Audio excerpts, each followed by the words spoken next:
ॐ अज्ञानतिमिरन्धस्य ज्ञानाञ्जनशलाकया चक्षुन्मीलितं येन तस्मै श्रीगुरवे नमः।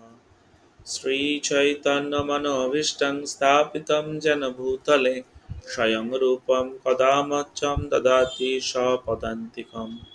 वन्देऽहं श्रीगुरुं श्रीयुतपदकमलं श्रीगुरुं वैष्णवांश्च श्रीरूपं शाग्रजातान् सहगणा रघुनाथान्वितं तं सजीवं साद्वैतं सावधूतं परिजनसहितं कृष्णचैतन्यदेवं श्रीराधा कृष्णपादान् सहगणा ललिता श्रीविशाखान्वितंश्च नमो विष्णुपादाय कृष्णपृष्ठाय भूतले श्रीमते भक्तिवेदान्त स्वामिनिति नामिने नमस्ते सरस्वते देवी गौरवाणी प्रचारिणे निर्विशेष शून्यवादी पाश्चात्यदेशतारिणे वाञ्छाकल्पतरुभ्यश्च कृपा सिन्धुभ्येव च पतितानां पावनेभ्यो वैष्णवेभ्यो नमो नमः।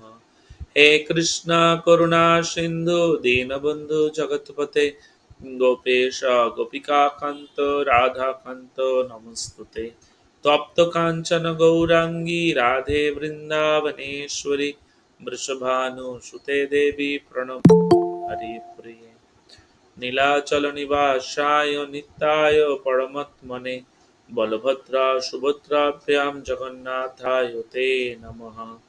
जय श्री कृष्ण चैतन्य प्रभु नित्यानंद श्री अद्वैत गदाधर श्रीवासादि गौर भक्त वृंद हरे कृष्णा कृष्ण कृष्ण हरे हरे हरे राम राम राम हरे हरे। ओम नमो भगवते वासुदेवाय ओम नमो भगवते वासुदेवाय ओम नमो भगवते वासुदेवाय। হরে কৃষ্ণ। তো আপনাদের সকলকে আজকে ভাগবত প্রবাহ ক্লাসে স্বাগতম। আমরা আগের দিনে ভাগবত প্রবাহ ক্লাসে আমরা এইখানে শেষ করেছিলাম যে সুখদেব গোস্বামী এন্ট্রি করছেন, যেখানে পরীক্ষিত মহারাজ প্রায়োপবাসনে বসেছেন। তার জীবনের আর 7টি দিন সময় বাকি আছে এবং সেই স্থানে অনেক মুনি ঋষিরা এসে উপস্থিত হয়েছেন এবং পরীক্ষিত মহারাজ সমস্ত মুনি ঋষিদেরকে জিজ্ঞাসা করছেন, আমার জীবনের এই 7টি দিন সময় বাকি আছে, আমার কি করা উচিত। তখন বিভিন্ন মুনি ঋষিরা বিভিন্ন রকম উপদেশ প্রদান করেছিলেন পরীক্ষিত মহারাজকে। কেউ বলেছিলেন আপনি জ্ঞান অর্জন করুন, কেউ বলেছিলেন ধ্যান করুন, কেউ বলেছিলেন দান করুন, তপস্যা করুন। তো পরীক্ষিত মহারাজ যেহেতু প্রথম থেকেই ভগবানের একজন শুদ্ধ ভক্ত ছিলেন, তাই পরীক্ষিত মহারাজের এই সমস্ত উপদেশ দান ধ্যান জ্ঞান এগুলো খুব একটা পছন্দ হয়নি। তো সেই সময় সেই স্থানে উপস্থিত হয়েছিলেন শুকদেব গোস্বামী, ব্যাসদেব পুত্র শুকদেব গোস্বামী। সুখদেব গোস্বামীকে দেখে সবাই উঠে দাঁড়িয়েছিলেন এবং উঠে দাঁড়িয়ে সবাই থেকে স্বাগত জানিয়েছিলেন। তো সেই সময় পরীক্ষিত মহারাজ শুকদেব গোস্বামীকে স্বাগত জানাবার পর কি করেছিলেন, তাকে কিছু প্রশ্ন করেছিলেন। তো সেই সময় সেই স্থানে শুকদেব গোস্বামীকে পরীক্ষিত মহারাজ 2টি প্রশ্ন করেছিলেন। কি কি প্রশ্ন? প্রথম প্রশ্ন হচ্ছে, ভক্তদের গুরু, আপনি সকলের বিশেষ করে যে সমস্ত মানুষেরা মৃত্যু আসন্ন, যে সমস্ত মানুষদের মৃত্যু আসন্ন, তাদের সিদ্ধি লাভের পন্থা প্রদর্শন করুন। তার মানে যে সমস্ত মানুষ মরণমুখ, মৃত্যু মুখে রয়েছে, তাদের জন্য সর্বশ্রেষ্ঠ পন্থা কি, এবং বিশেষ করে সমস্ত মানুষের জন্য, শুধুমাত্র যে মৃত্যু সম্মুখে যে রয়েছে তার জন্য না, সকলের জন্য সিদ্ধি লাভ করার প্রকৃত পন্থা প্রদর্শন করুন। তার মধ্যে যারা মরণমুখ, তাদের অতি প্রয়োজনীয় কোনটা করা প্রয়োজন, কি করা প্রয়োজন। আর দ্বিতীয় হচ্ছে, দয়া করে আমাকে বলুন মানুষের কি শ্রবণ কীর্তন স্মরণ ও ভজন করা উচিত আর কি করা উচিত নয়। তার মানে আমাদের কি শ্রবণ করা উচিত, কি কীর্তন করা উচিত, কি স্মরণ করা উচিত, কাকে ভজন করা উচিত। এই দুটো প্রশ্ন পরীক্ষিত মহারাজ শুকদেব গোস্বামীকে করেছিলেন। এই বলে আমরা আমাদের প্রথম স্কন্ধ আমরা সমাপ্ত করেছিলাম। আজকে আমরা দ্বিতীয় স্কন্ধে প্রবেশ করব, যেখানে শুকদেব গোস্বামী পরীক্ষিত মহারাজকে এই সমস্ত প্রশ্নের উত্তরগুলো প্রদান করবে। তাহলে প্রশ্নগুলো কাদের জন্য? প্রশ্নগুলো সকলের জন্য, তাই না? আর কাদের ফলো করা উচিত? আমাদের সকলের ফলো করা উচিত, কারণ আমরা প্রত্যেকে হচ্ছে মৃত্যু পথযাত্রী। আমরা প্রত্যেকে মৃত্যু মুখে রয়েছে, আমরা জানি না কে কোন দিন মৃত্যুকে বরণ করব। তো পরীক্ষিত মহারাজকে শুকদেব গোস্বামী এর উত্তর দিলেন। তো এই দ্বিতীয় স্কন্ধে আমরা প্রথম যে 3টে চ্যাপ্টার আমরা আজকে আলোচনা করব, সেই চ্যাপ্টার মূল বিষয়বস্তু হচ্ছে ভক্তির শ্রেষ্ঠতা, সুপিরিয়রিটি অফ ভক্তি। ভক্তি যে সব কিছু থেকে শ্রেষ্ঠ, সেইটা হচ্ছে আজকের আমাদের বিষয়বস্তু। তো শুকদেব গোস্বামী শুরু করছেন শ্লোক দিয়ে, ওং নমো ভগবতে বাসুদেবায়। আমরা ভাগবতম যখন ক্লাস দিই তখন আমরা ওং নমো ভগবতে বাসুদেবায় দিয়ে শুরু করি। কেন না, শুকদেব গোস্বামী যখন ভাগবতম বলা শুরু করেছিলেন পরীক্ষিত মহারাজকে, তখন তিনি এইটি দিয়ে শুরু করেছিলেন। তা বুঝা গেল তো আমরা কেন ওং নমো ভাগবতে বাসুদেবায় বলি? কারণ শুকদেব গোস্বামী নিজে এইটি দিয়ে শুরু করেছিলেন।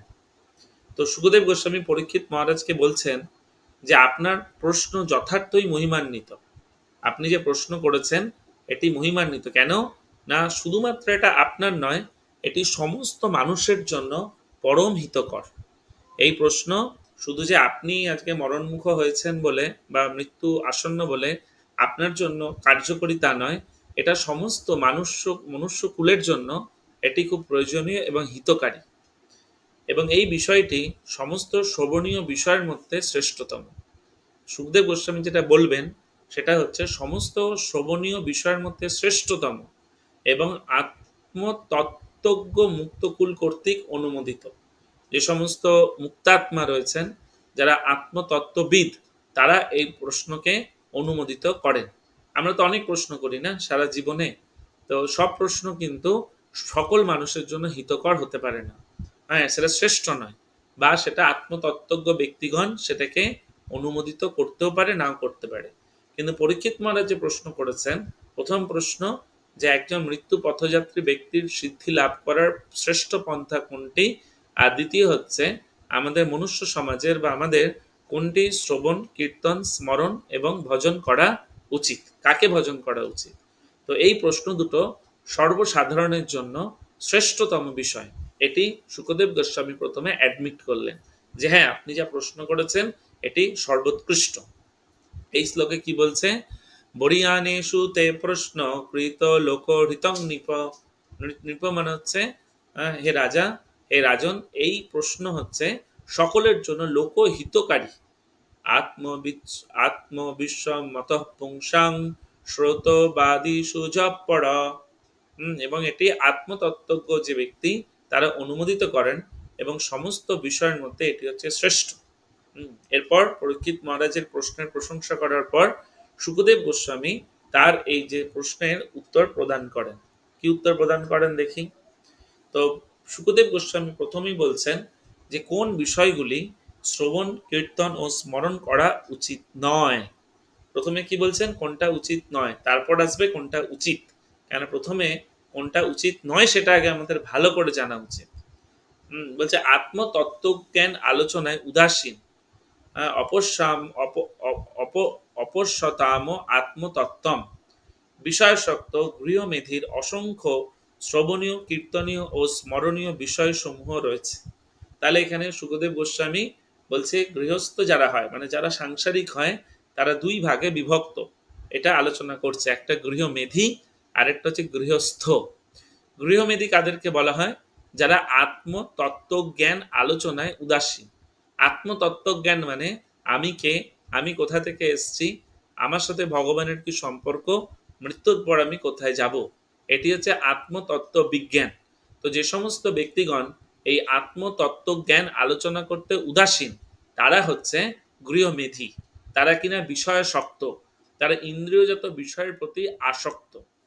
এবং বলছে তাদের বলছে শ্রবণ কীর্তন স্মরণ করার অনেক বিষয় রয়েছে, তাই না? আমরা আজকাল যদি টিভি খুলি তাহলে আমাদের নিউজের ছড়াছড়ি, তাই না, কত কিছু শ্রবণ করার আছে।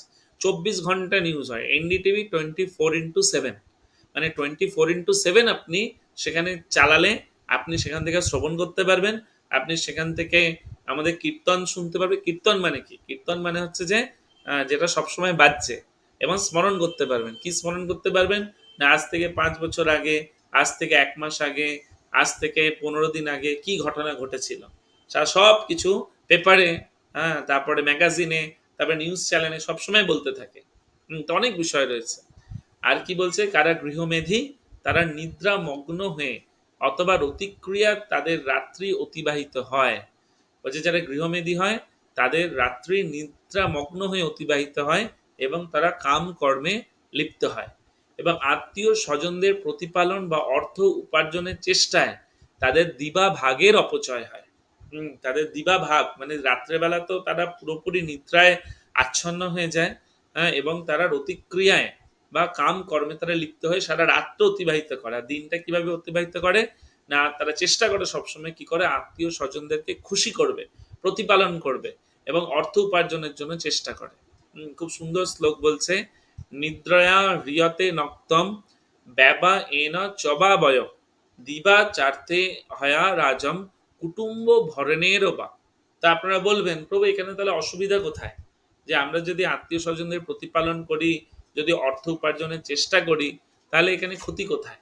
না ক্ষতি নেই, কিন্তু এইটা করতে গিয়ে তারা বিস্মৃত হয়। কি বিস্মৃত হয়? না আত্মতত্ত্ব বিজ্ঞান সম্বন্ধে বিস্মৃত হয়। হ্যাঁ, তারা কি হয়? তারা প ফ ব ভ ম পরিশ্রম করে, পরিশ্রম করতে করতে মুখে ফেনা উঠে যায়, ফেনা উঠতে ভয় আসে, প ফ ব, হ্যাঁ, প ফ ব। ভয়টা কি? ভয় হচ্ছে পরিশ্রম, তারপর হচ্ছে ফেনা ব্যর্থতা, তারপর তারা ব্যর্থ হয় যতই পরিশ্রম করে। জড়জগতে সাকসেসফুল হওয়া খুব মুশকিল, আর সাকসেসফুল হলেও সেই সাকসেসফুলটা সাময়িক হয়। আমাদের প্রতি পদে পদে কি আসে? না ব্যর্থতা আসে। তাহলে কি প্রথমে হলো? প্রথমে হচ্ছে পরিশ্রম, প ফ ফ হচ্ছে ফেনা, পরিশ্রম করতে করতে মুখ দিয়ে ফেনা হয়ে যায়, তারপর ব্যর্থতা আসে, তাই না? আমরা যেটা চাইছি সেটা আমরা করতে পারি না। ব্যর্থতা কি আসে? ভয়, ভয় থেকে কি আসে? মৃত্যু। মনে রাখবে না, এটাকে বলে প বর্গ। হ্যাঁ, প ফ ব ভ ম, এই চেষ্টা করে। আর রাত্রেবেলা তারা নিদ্রামগ্ন হয় কেন? না তারা সারাদিন এত কঠোর পরিশ্রম করে তারা ক্লান্ত হয়ে যায়। ক্লান্ত হয়ে তারা আইদার নিদ্রামগ্ন হয় অথবা কাম কর্মে লিপ্ত হয়ে তাদের রাত্রিটা অতিবাহিত করে। আবার পরদিন সকালবেলা তারা তাদের অক্লান্ত পরিশ্রম করার জন্য তারা সচেষ্ট হয়। তো এরা হচ্ছে গৃহমেধী, কারণ এদের জীবনের উদ্দেশ্য হচ্ছে আত্মীয় স্বজনদের প্রতিপালন, অর্থ উপার্জন, নিদ্রা মগ্ন হওয়া আর কামকর্মে লিপ্ত হওয়া। এইভাবে তারা অনিত্য সৈন্যদের, সৈন্য কারা? দেহ পুত্র পত্নী প্রতি আসক্ত হয়ে জীবনের প্রকৃত সমস্যাগুলো সমাধানের চেষ্টা করে না। এই সমস্ত বিষয়ের অনিত্যতা সম্বন্ধে যথেষ্ট অভিজ্ঞতা সত্ত্বেও তারা তাদের অবশ্যম্ভাবী বিনাশ দর্শন করে না। কি বলছে? যে এই করতে করতে কি হয়? তাদের সৈন্য, সৈন্য কেন বলছে? দেহ পুত্র পত্নী, কারণ এদেরই ভরণ পোষণ করতে তাদের সময় অতিবাহিত হয়ে যায়। তারা এদের প্রতি এত আসক্ত হয়ে যায়, তারা জীবনের প্রকৃত সমস্যাগুলো সমাধান করার চেষ্টা করেন। জীবনের প্রকৃত সমস্যাগুলো কি? না জন্ম মৃত্যু জরা ব্যাধি। হ্যাঁ, জন্ম মৃত্যু জরা ব্যাধি বলতে পারেন বা এই প বর্গ বলতে পারেন। এগুলো হচ্ছে জীবনের প্রকৃত সমস্যা। তারা এই সমস্ত সম্বন্ধে কোনো মাথা ব্যথা নেই। আপনি ট্রেনে বাসে যাতায়াত করুন, হ্যাঁ, আপনি জব করছেন, হ্যাঁ, বা ভগবানের লেকচার শুনছেন, কোনো গুরু মহারাজের লেকচার বা প্রভুপাদের লেকচার, আপনি আশেপাশের লোকজনকে দেখবেন তারা তাদের একটা দুনিয়াতে রয়েছে। তাদের বিন্দু মাত্র ভাবার সময় নেই, বা তারা ভাবে না যে এই জন্মের পর আমি কোন জন্ম পেতে চলেছি, বা কিভাবে আমি যে এত কষ্ট ভোগ করছি কিভাবে এই কষ্ট থেকে আমি পরিত্রাণ পাবো। এই জড়জগৎ হচ্ছে কষ্টময়, দুঃখময়। এই জড়জগতে প্রতি পদে পদে এই প ফ ব ভ ম, এই চলতে থাকে, এই চলবে। কিন্তু তারা বিন্দুমাত্র ভাবে না যে কালকে আমি মারা যেতে পারি, তাই না? যে দুদিনে কালকে শুনলাম আমাদের একজন পলিটিশিয়ান সীতারাম ইয়াচুরি উনি মারা গেছেন, অবাক হয়ে গেলাম। কিছুদিন আগেই দেখলাম উনি একটা সভাতে, আবার কালকেই খবর পেলাম যে উনি মারা গেলেন। খুব বড় সিপিএম এর নেতা উনি। তো যাই হোক, তো মানুষের জীবন হচ্ছে অনিত্য। আর তারা কি করছে? কাদেরকে স্যাটিসফাই করার চেষ্টা করছে? না অনিত্য সৈন্য? কারা?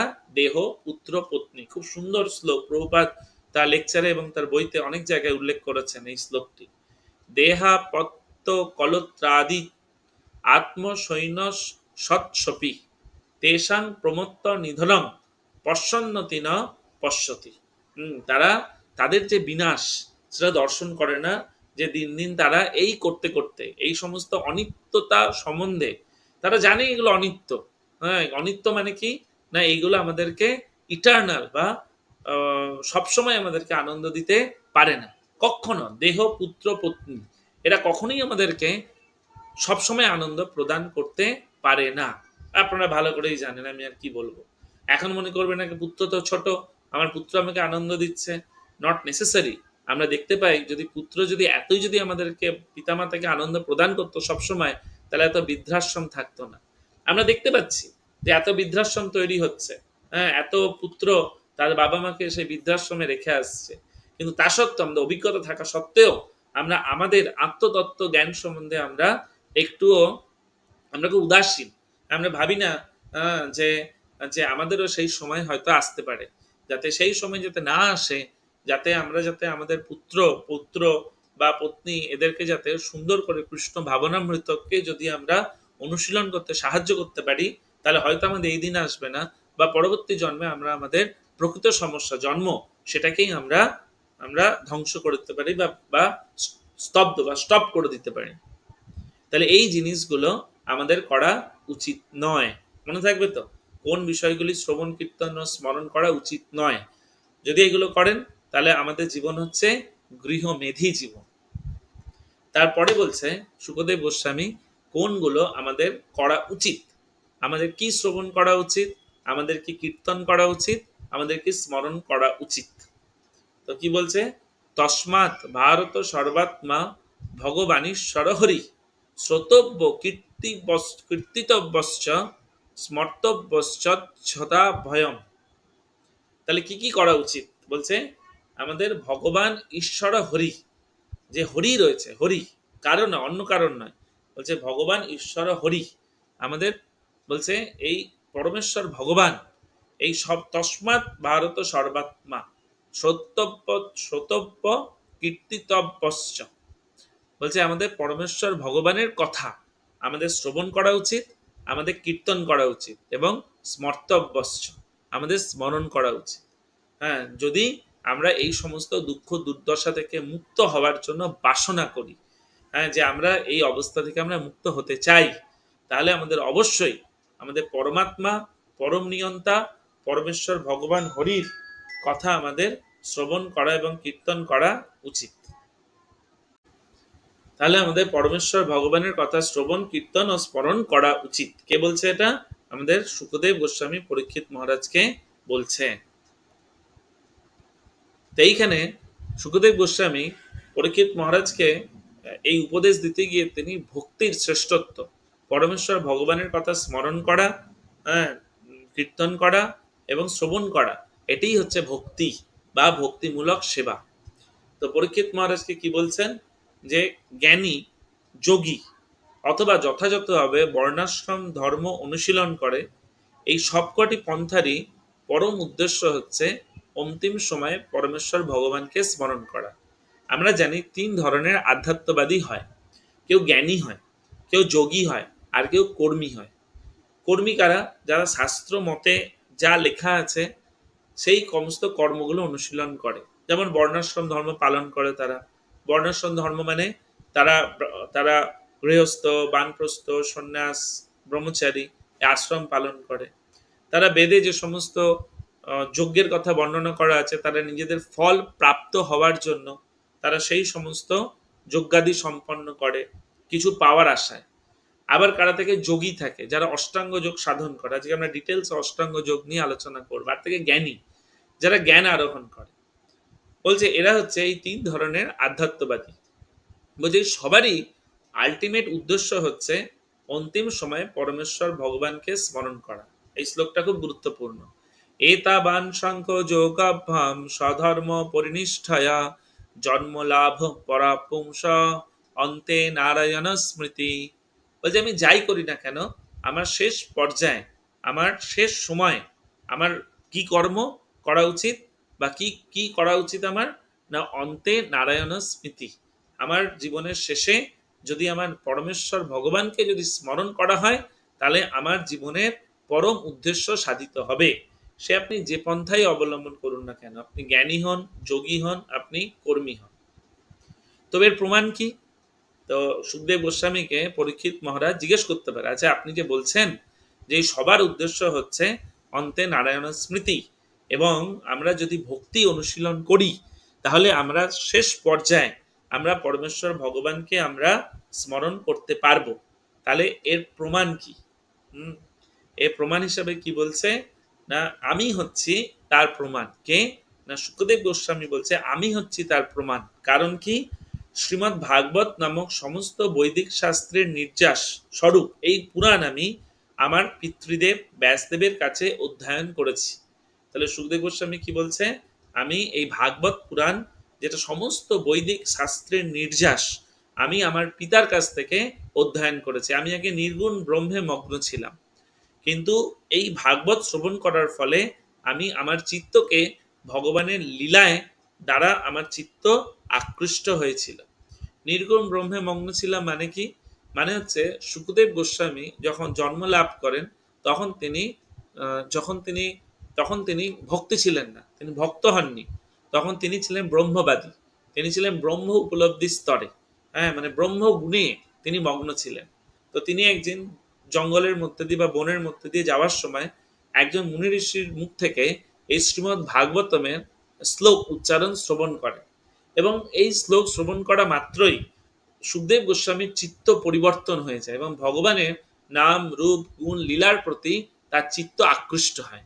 এত আকৃষ্ট হয় সে তখন সেই মুনি ঋষিকে গিয়ে বলেন যে আপনি এই যে অপূর্ব সুন্দর ভগবানের লীলা যে যে যে শ্লোকের দ্বারা বর্ণনা করলেন আমাকে আরো বলুন। তখন সেই ঋষি সুখদেব গোস্বামীকে বললেন সব থেকে শ্রেষ্ঠ হচ্ছে আপনি আপনার পিতা ব্যাসদেবের কাছ থেকে এই ভাগবত তত্ত্ব জ্ঞান আরোহণ করুন। তো তখন বলছে সুখদেব গোস্বামী এই ভাগবতের জ্ঞান আরোহণ করেছিলেন তার পিতা ব্যাসদেবের কাছ থেকে। পরিনিষ্ঠ তহপি নৈর্গুণ্য উত্তম শ্লোক লীলায় গৃহীত চেতা রাজর্ষে আখ্যান যদ্ধিতবান। তো এটাই বলছেন। তো এর প্রমাণ হচ্ছে সাক্ষাৎ আমি। এটা কে বলছে? সুখদেব গোস্বামী বলছে যে এই ভাগবতের মাধ্যমে ভক্তি করার মাধ্যমে ভগবানকে প্রত্যক্ষভাবে উপলব্ধি করা যায়, যেটা জ্ঞান যোগ, অষ্টাঙ্গ যোগ বা বর্ণ অনুশীলন বা বর্ণাশ্রম অনুশীলন করা বা কর্মযোগ সম্পাদনের মাধ্যমে সেটা প্রত্যক্ষভাবে উপলব্ধি করা যায় না। যেটা যে এই ভাগবত রূপী ভগবানের যদি আমরা সেবা করি তাহলে কি হবে না, আমরা এই ভক্তির মাধ্যমে আমরা ভগবানকে প্রত্যক্ষভাবে উপলব্ধি করতে পারবো। আর কি বলছে এই ভাগবত শ্রবণের ফল কি হয়? যে ব্যক্তি পূর্ণ মনোযোগ এবং শ্রদ্ধা সহকারে শ্রীমদ্ ভাগবত শ্রবণ করেন তার শীঘ্রই মুক্তিদাতা মুকুন্দের প্রতি রতি উৎপন্ন হয়। তাহলে মুক্তিদাতা মুকুন্দ মানে ভগবান কৃষ্ণের চরণে যদি রতি বা তার যদি প্রতি আমাদের আকর্ষণ বা আমাদের চিত্তকে আকর্ষিত করতে হয় তাহলে কি করতে হবে? আমাদের মনোযোগ সহকারে এবং শ্রদ্ধা সহকারে শ্রীমদ্ ভাগবতমকে শ্রবণ করতে হবে। দেখুন ভাগবত শ্রবণের কত ফল। তো ভাগবত ভক্তির মহিমা কীর্তন করে। ভাগবত কি করে? এই গোটা ভাগবতম জুড়ে ভক্তির মহিমাই কীর্তন করে। যেমন আমরা আজকে কি দেখছি? ভক্তির শ্রেষ্ঠত্ব, যে ভক্তি হচ্ছে সমস্ত পন্থা থেকে শ্রেষ্ঠ, এটা আমরা আলোচনা করছি। তাহলে ভাগবত কি করে? ভক্তির মহিমা কীর্তন করে এবং এটি সকল অঙ্গের মধ্যে সব থেকে শ্রেষ্ঠ কীর্তন। মহান আচার্য বৃন্দের পদাঙ্ক অনুসরণ করে নিরন্তর ভগবানের দিব্যনাম জপ কীর্তন করাই সকলের জন্য অকুত ভয় ও নিঃসংশয় হবার সুনিশ্চিত পন্থা। তাহলে আমরা যদি অকুত ভয় মানে আমাদের মধ্যে এই জড় জাগতিক যে ভয়, ভয় থেকে আমরা বিদূরিত হব, এই ভয়কে আমাদের মধ্যে থেকে দূর করব বা সংশয়কে দূর করব কিভাবে? না মহান আচার্য বৃন্দের যারা ব্যক্তি ভাগবত, ভাগবত দু রকম হয়, একটা গ্রন্থ ভাগবত, একটা ব্যক্তি ভাগবত। গ্রন্থ ভাগবত তো শ্রীমদ্ ভাগবতম, আর ব্যক্তি ভাগবত হচ্ছে যারা এই ভাগবতমের বাণীকে আত্মস্থ করে তার জীবন ধারণ করেন, নিজের জীবন ধারণ করেন, আমাদের মহান আচার্য বৃন্দ, তারা হচ্ছে ব্যক্তি ভাগবত। তো আমরা যদি এই ব্যক্তি ভাগবতের যদি পদাঙ্ক অনুসরণ করে যদি ভগবানের দিব্য নাম জপ ও কীর্তন করি, তাহলেই কি হবে না, আমরা অকুতভয় হতে পারবো এবং আমাদের মধ্যে থেকে সমস্ত সংশয় দূরীভূত হবে। এটা কে বলছে? শুকদেব গোস্বামী পরীক্ষিত মহারাজকে বলছেন যে তোমার এই যে শেষ পর্যায়ে তোমার প্রধান করণীয় বিষয় হচ্ছে ভক্তিযোগ অনুশীলন করা। তুমি ভক্তিযোগ কি করে অনুশীলন করবে? তুমি শ্রবণের মাধ্যমে অনুশীলন করবে। তুমি কি শ্রবণ করবে? তুমি ভাগবত শ্রবণ করবে। তার মাধ্যমেই তুমি সিদ্ধি লাভ করার প্রকৃত পন্থা তুমি অর্জন করবে বা পাবে। তো আপনি বলছেন যে ভক্তি হচ্ছে সর্বোত্তম প্রক্রিয়া। পরীক্ষিত মহারাজ কি করতে পারে? সুখদেব গোস্বামীকে প্রশ্ন করতে পারে। কি প্রশ্ন করতে পারে? যে আপনি বলছেন যে ভক্তি হচ্ছে সর্বোত্তম প্রক্রিয়া, কিন্তু আমি তো আর 7 দিন বেঁচে থাকবো। ভাবুন, কালকে আমাদের রূপা মাতাজি বাপ্পা প্রভু ভাগবতম নিয়ে গেছে না? এই ভাগবতম কতদিনে শেষ হবে? এই ভাগবতম শেষ হতে বছরের পর বছরের পর বছরের পর বছর লেগে যাবে, আমি গ্যারেন্টেড। তো পরীক্ষিত মহারাজ সুখদেব গোস্বামীকে বলছে যে মানলাম ভক্তি সর্বোত্তম প্রক্রিয়া, ভাগবত শ্রবণ করা সর্বোত্তম প্রক্রিয়া, কিন্তু আমার কাছে মাত্র 7 দিন সময় আছে। তো এর মধ্যে আমি কি করে এই ভক্তিযোগ অনুশীলন করব? তখন সুখদেব গোস্বামী বলছেন যে জীবনের গুণমানই বিবেচ্য, সংখ্যা নয়। তুমি কতদিন বেঁচে আছো সেটা গুরুত্বপূর্ণ নয়। বলছে এক মুহূর্তে তুমি এই ভক্তিযোগ অনুশীলনের মাধ্যমে তুমি ভগবত ধামে যেতে পারো। বলছে বিষয় ভোগে প্রমত্ত অনভিজ্ঞ ব্যক্তির দীর্ঘ জীবন কি লাভ? বলছে একজন ব্যক্তি যে বিষয় ভোগে প্রমত্ত, তে অনভিজ্ঞ, সে যদি একটা বড় দীর্ঘ যদি জীবনও পায়, সেই জীবন পেয়ে কি লাভ যদি সে ভক্তি না করে? তার থেকে বরং পূর্ণ চেতনা সম্পন্ন এক মুহূর্ত শ্রেয়, কেননা তার ফলে পরমার্থ সাধনের অন্বেষণ শুরু হয়। বলছে আমি যদি ভগবান কি এবং ভগবানের সেবা করার জন্য যদি আমার মনকে মনোনিবেশ করতে পারি ভগবানের চরণে, তাহলে বলছে এক মুহূর্ত বলছে শ্রেয়, সেক্ষেত্রে অত দীর্ঘ জীবন বেঁচে থাকার কোনো প্রয়োজন নেই। এইখানে সুখদেব গোস্বামী পরীক্ষিত মহারাজকে একজন মহারাজের কথা বলছেন, তার নাম হচ্ছে খট্টাঙ্গ মহারাজ। তো এই খট্টাঙ্গ মহারাজ সম্বন্ধে শাস্ত্রে বলছে ইনি এত শক্তিশালী ছিলেন যে উনি এই জড়জগতে থেকেও মানে মর্তলোকে থেকেও উনি স্বর্গলোকে দেবতাদের হয়ে তিনি যুদ্ধ করেছিলেন এবং স্বর্গলোকে দেবতাদের হয়ে যুদ্ধ করে তিনি অত্যন্ত পরিশ্রান্ত হয়ে গেছিলেন। কেন? বছরের পর বছর তিনি দেবতাদের হয়ে তিনি অসুরদের পক্ষে তিনি বিপক্ষে তিনি যুদ্ধ করেছিলেন। তো খট্টাঙ্গ মহারাজ যখন যুদ্ধ কমপ্লিট হয়ে যায়, দেবতারা খুব প্রসন্ন হয়।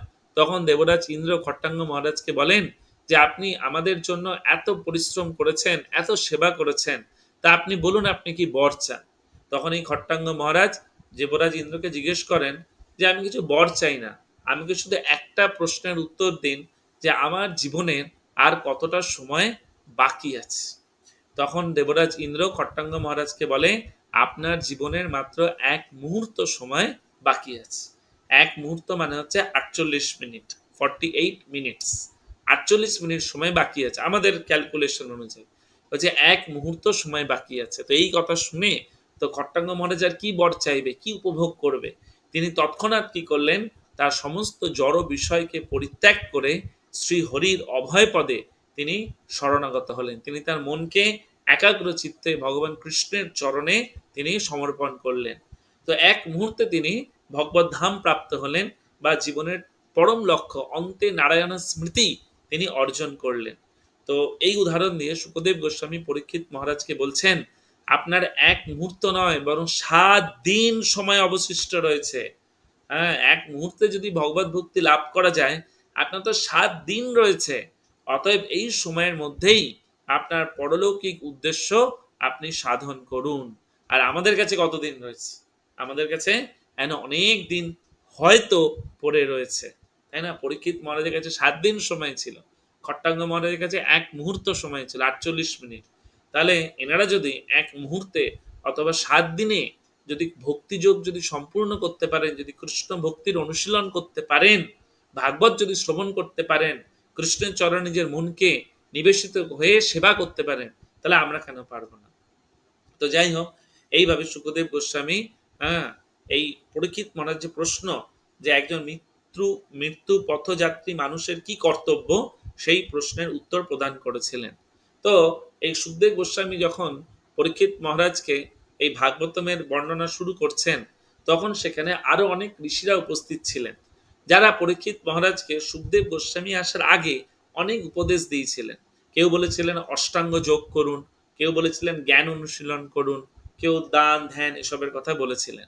তো সুখদেব গোস্বামী পরীক্ষিত মহারাজকে এবং অন্যান্য ঋষিদের মধ্যে থেকে এই যে আমাদের পরম যে আমাদের যে লক্ষ্য, অন্তে নারায়ণের স্মৃতি, এর জন্য যে পন্থা, সেই পন্থা যে ভক্তি, সেটাই শ্রেষ্ঠ, সেই কনফিউশনকে বা সেই যে সন্দেহ তিনি দূরীভূত করতে প্রচেষ্টা করেছেন, যেন সেই ঋষিমুনিদের মধ্যেও বা পরীক্ষিত মহারাজের মধ্যে কোনো সন্দেহের দানা না বাঁধে যে আমি অষ্টাঙ্গ যোগ করতে পারি, আমি ধ্যান করতে পারি, তো এগুলোর মাধ্যমেও তো আমি আমি ভগবত ধামে যেতে পারি। কারণ আমি আগেই বললাম এগুলোর পরম উদ্দেশ্য হচ্ছে অন্তে নারায়ণ স্মৃতি। তো সেইখানে সমবেত কিছু ঋষিমুনির মতামত ছিল যে অষ্টাঙ্গ যোগের মাধ্যমে আমরা কি করতে পারি না, আমরা পরমে অন্তে নারায়ণ স্মৃতি করতে পারি। কিন্তু সুখদেব গোস্বামী এখানে ধাপে ধাপে তাদের সেই সন্দেহ দূরীভূত করেছেন, আমরা সেটা দেখব। তো এখানে সুখদেব গোস্বামী আমাকে জয়েন করলো,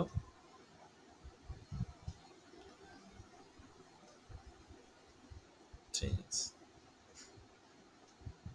তো এখানে সুখদেব গোস্বামী এবার ধাপে ধাপে অষ্টাঙ্গ যোগের বর্ণনা প্রদান করবেন, যেন তার মধ্যে আমাদের মধ্যে এরকম অনেক কনফিউশন থাকতে পারে যে কেউ বলছে যোগ সাধন করো, তাহলে যোগ সাধন করব না ভক্তি করব।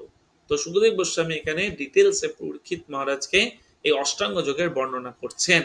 তো এই অষ্টাঙ্গ যোগের 8টা অঙ্গ থাকে। 8টা অঙ্গ কি কি? যম, নিয়ম, আসন, প্রাণায়াম, প্রত্যাহার, ধারণা, ধ্যান, সমাধি, এই 8টা স্টেজ আছে। যম মানে কি? গৃহ ত্যাগ করে আত্মসংযম অনুশীলন করা, এটা হচ্ছে যম। তাহলে আপনাকে অষ্টাঙ্গ যোগ অনুশীলন করতে গেলে প্রথমে কি করতে হবে? গৃহ ত্যাগ করতে হবে। নিয়ম, কিছু নিয়মাবলী অনুশীলন করতে হবে, যেমন কোনো তীর্থস্থানে নিয়মিতভাবে স্নান করতে হবে। হ্যাঁ, আপনি গৃহত্যাগ করে আপনি অন্য জায়গায় ফ্ল্যাট কিনে থাকতে পারবেন না, আপনাকে এমন জায়গায় থাকতে হবে সেটা যেন তীর্থস্থান হয় এবং সেখানে যেন কোনো পবিত্র নদ নদী বয়ে চলে, সেখানে আপনাকে নিয়মিত স্নান করতে হবে। তারপরে আসন, আপনাকে কি করতে হবে? সূচি এবং নির্জন স্থানে আসন রচনা করে সেখানে উপবেশন করতে হবে, বসতে হবে। তার মানে আপনাকে সুচিতা মেনটেন করতে হবে এবং কোনো নির্জন স্থানে গিয়ে এই যোগ সিদ্ধি অনুশীলন করতে হবে, শহরের মধ্যে করতে পারবেন না। তারপর কি করতে হবে? আপনাকে ওম জপ করতে হবে এবং শ্বাস প্রশ্বাসের ক্রিয়াকেও নিয়ন্ত্রণ করতে হবে। মানে কি না, আপনার যে শ্বাস প্রশ্বাস সেটাকেও কন্ট্রোল করতে হবে, মানে সেটাকেও কমিয়ে দিতে হবে। এটা হচ্ছে অষ্টাঙ্গ যোগের পদ্ধতি। তারপর কি করতে হবে? প্রত্যাহার করতে হবে, মনকে ইন্দ্রিয় সমূহের বিষয় থেকে বার করে আনতে হবে। যেমন ধরুন আপনি ধরুন বলেন হ্যাঁ আমি কালকে অষ্টাঙ্গ যোগ অনুশীলন করব, আমি ঘর ছেড়ে দিলাম, আমি একটা জঙ্গলকে বিবেচনা করলাম, সেই জঙ্গলে আমি বসবো, সেইখানে সুন্দর করে একটা আসন পাতলাম, খুব সুন্দর করে সুচিতা মেনটেন করলাম, শ্বাস প্রশ্বাসের ক্রিয়াও মেনটেন করলাম, কিন্তু দেখা গেল মাইকে করে দুর্গাপূজার গান চলছে, হ্যাঁ যুগে যুগে আমি তোমারই, এই গান শুনেই কি হলো, আমার মন কিছুদিনের জন্য আমার পুরনো চিন্তায় মগ্ন হয়ে গেল। তাহলে কি হলো? আপনার অষ্টাঙ্গ যোগ পদ্ধতিতে আপনি ব্যর্থ হয়ে যাবেন। সেই জন্য কি কি করতে হবে? প্রত্যাহার করতে হবে, মনকে ইন্দ্রিয়ের বিষয়সমূহ থেকে বার করে আনতে হবে। বা ওখানে হ্যাঁ আমাদের এখানে সৌভরী মুনির, হ্যাঁ সৌভরী মুনির একটা কাহিনী রয়েছে। সৌভরী মুনি জলের তলায়, যমুনার তলায়, যমুনা নদীর ভেতরে অনেক বছর ধরে তপস্যা করছিলেন, কয়েক হাজার বছর ধরে তপস্যা করছিলেন। ভাবতে পারছেন? কয়েক হাজার বছরের তপস্যা, হ্যাঁ এক দুদিনের নয়। তো সৌভরী মুনি তখন দেখেন তার সামনে দুইজন মাছ, একজন পুরুষ মাছ একজন স্ত্রী মাছ, তারা সঙ্গমে লিপ্ত হয়েছে। তো ওই দৃশ্য দেখে সৌভরী মুনির মধ্যে কাম প্রবণতা চলে আসে, বুঝতে পারছেন? তো এত বছরের মুনি, তিনি এত বছর ধরে তিনি তপস্যা করেছেন, যোগ সাধন করেছে, কিন্তু তার ইন্দ্রিয় একটা দৃশ্য দেখে তার প্রতি অ্যাট্রাক্টেড হয়ে গেছে এবং তিনি তার এই তপস্যা যোগকে ভঙ্গ হয়ে তারপর তিনি বিবাহ করেছেন এবং যাই হোক অনেক বড় গল্প। তো এটাই বলতে চাইছি, তো মনকে ইন্দ্রিয়ের বিষয়সমূহ থেকে বের করে আনতে হবে। এইটা হচ্ছে প্রাথমিক স্টেজ। কি কি? যম, নিয়ম, আসন, প্রাণায়াম, প্রত্যাহার, এই 5টা যদি আপনি পূর্ণ করতে পারেন তখন আপনি পরবর্তী স্তর ধারণা, এই ধারণা স্তরে আপনি অধিষ্ঠিত হবেন। তো ধারণা স্তরটা কি না, ধারণা স্তরটা হচ্ছে যে দুই রকম ভাবে হয়। বলছে ধারণার একটা বিষয় থাকে, ধারণার একটা বিষয় থাকে, ধারণা কিভাবে অর্জিত হয় এবং প্রামাণিক ধারণার বিষয়টি কি। তো ধারণাটা বলছে যে বুদ্ধির সাহায্যে মনকে ভগবানের রূপে নিবদ্ধ করা।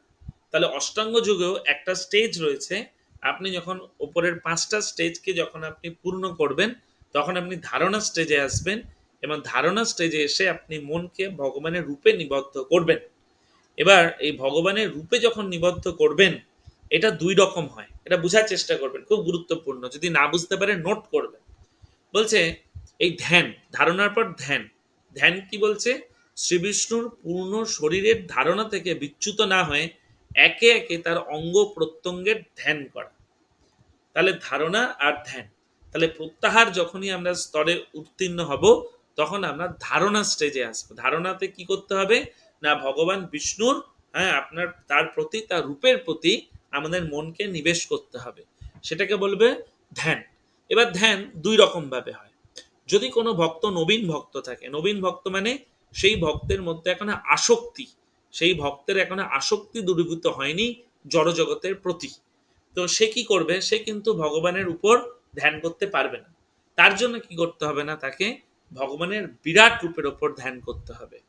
তো বিরাট রূপ ব্যাপারটা কি, এই বিরাট রূপটা হচ্ছে ভগবানের জড় জাগতিক রূপ। তা আপনি বলবেন যে ভগবানের তো জড় জাগতিক রূপ হয় না, ভগবান তো চিন্ময়। কিন্তু বলছে না, এটা বলছে শাস্ত্র নির্ধারিত ভগবানের জড় জাগতিক রূপ।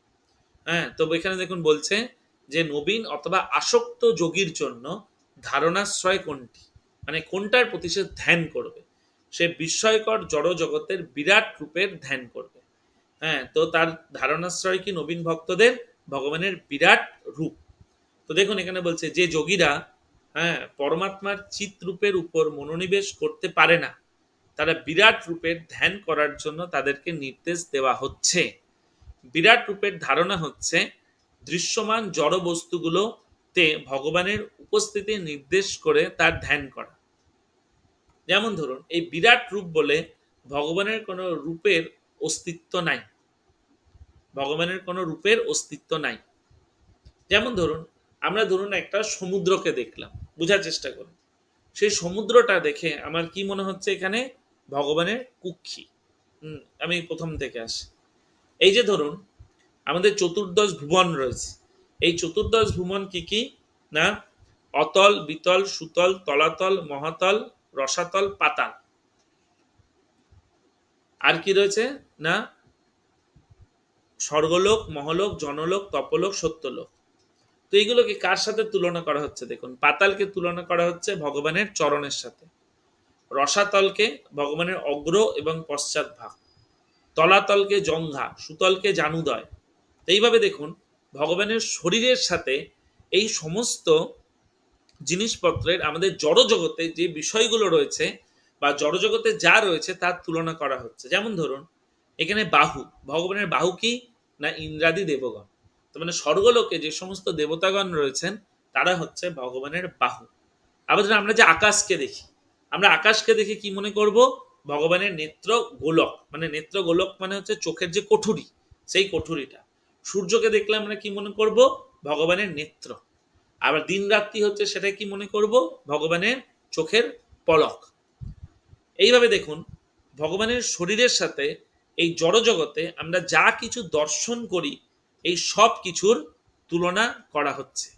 তো যে সমস্ত যোগীরা যারা এখনো পর্যন্ত এই জড়জগতিক বিষয়ের প্রতি আকৃষ্ট রয়েছে, যেমন ধরুন কোনো কোনো ব্যক্তি রয়েছে, যোগী রয়েছে, তাদের প্রাকৃতিক সৌন্দর্য খুব ভাল লাগে, তারা যখন প্রাকৃতিক সৌন্দর্য দর্শন করে তখন তাদের কি ধ্যান করা উচিত, ও এইটি নিশ্চয়ই, যদি কোনো ধরুন সূর্যকে দেখলো, আহ কি সুন্দর সূর্য এবং চন্দ্র, পূর্ণিমার চাঁদ, তার তখন কি ধ্যান করা উচিত, এইটা মনে হয় ভগবান বিষ্ণুর হচ্ছে অক্ষি নেত্র, ভগবান বিষ্ণুর নেত্র। আকাশ থেকে, আকাশকে ভাল লাগে না অনেক সময়, তখন মনে করতে হবে এটি হচ্ছে ভগবান বিষ্ণুর অক্ষি গোলক।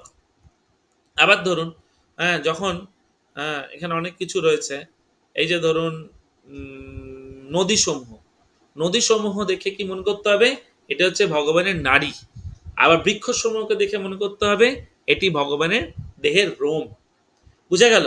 তাহলে যারা নবীন ভক্ত হয়, নবীন যারা যোগী, ভক্ত না যোগী, যারা যারা এখনো জড়জগতের বিষয়ের প্রতি যে তার আকর্ষণ, এখনো আসক্তি রয়ে গেছে, তারা এই জড়জগতের জিনিসপত্রকে দেখে বা সৌন্দর্যকে দেখে তারা ভগবানের বিভিন্ন অঙ্গের সাথে তুলনা করেন এবং তারা এই জড় জগতের বিষয়ের প্রতি তারা ধ্যান করেন।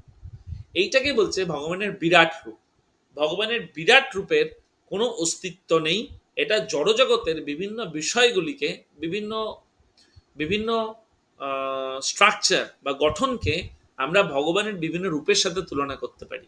কেননা ভগবানের রূপ আমরা উপলব্ধি তখনই করতে পারবো যখন আমরা বিষয়াসক্ত থেকে আমরা মুক্ত হব। বুঝা গেল? কিন্তু যে সমস্ত যোগীরা এখনো বিষয়াসক্ত থেকে মুক্ত হননি, তারা তাহলে কি করবে? তাদের কোনো রেজাল্ট নেই। কারণ এমনি যম, নিয়ম, প্রাণায়াম, প্রত্যাহার করার পরের স্টেজ হচ্ছে আপনার এই সমস্ত বিষয়াসক্তের থেকে মুক্ত হওয়া। যদি না করতে পারেন তাহলে কি করতে হবে? আপনাকে এই ভগবানের বিরাট রূপের ওপর ধ্যান করতে হবে। বুঝা গেল? বুঝাতে পারলাম? যে না বুঝতে পারি পরে বলবেন। তাহলে তখন পরীক্ষিত মহারাজ সুখদেব গোস্বামীকে প্রশ্ন করছেন, এমন কি কেউ আছেন যিনি বিরাট রূপের ওপর ধ্যান করে সাফল্য অর্জন করেছিলেন? তখন সুখদেব গোস্বামী বলছেন, হ্যাঁ, ব্রহ্মাজি রয়েছেন, যিনি ভগবানের বিরাট রূপের ধ্যান করার মাধ্যমে এই বিশ্বকে সৃষ্টি করেছিলেন। তাহলে বুঝা গেল? আমি বুঝাতে পারলাম কিছু? তাহলে এটা হচ্ছে ভগবানের বিরাট রূপের ধ্যান, যেটা জড়জাগতিক রূপ। এবং এই রূপের ওপর কারা ধ্যান করবে?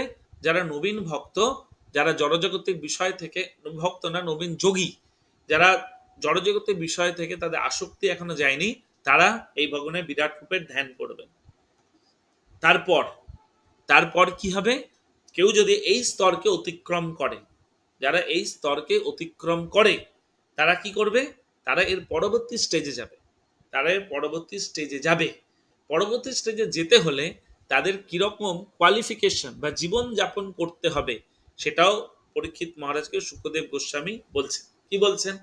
যে যে সমস্ত মানুষেরা এর পরবর্তী স্টেজে যাবে, মানে এই ধারণাশ্রয়ের যে ভগবানের বিরাট রূপের পর পরবর্তী স্টেজে যাবে, তারাই যেতে পারবে যারা মনোভাব, যারা এইরকম জীবনযাপন করে, কিরকম ন্যূনতম জীবনযাপন করবে। সেখানে পরীক্ষিত মহারাজকে কি বলছেন?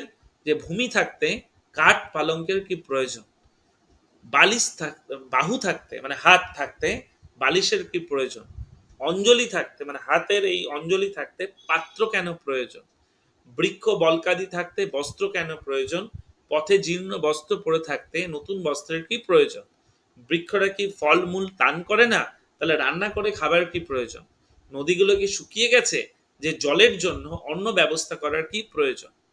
এইভাবে এখানে ন্যূনতম জীবনযাপন করে যারা এই ধ্যান, এই ধারণা ধারণা এই অষ্টাঙ্গ যোগ সাধন করেন, তারাই এর পরবর্তী স্তরে পৌঁছাতে পারবেন। এখানে খুব সুন্দর বলছে, দেখুন, এইভাবে স্থির হয়ে মানে এই যে নবীন ভক্ত যারা আসক্ত ছিল তারা বিরাট রূপের ধ্যান করলেন, ধ্যান করে এই আগের এইভাবে তারা জীবনযাপন করলেন। তারপর কি হবে না, পরমাত্মাকে তারা জীবনের পরম লক্ষ্য বলে বুঝতে পারবেন।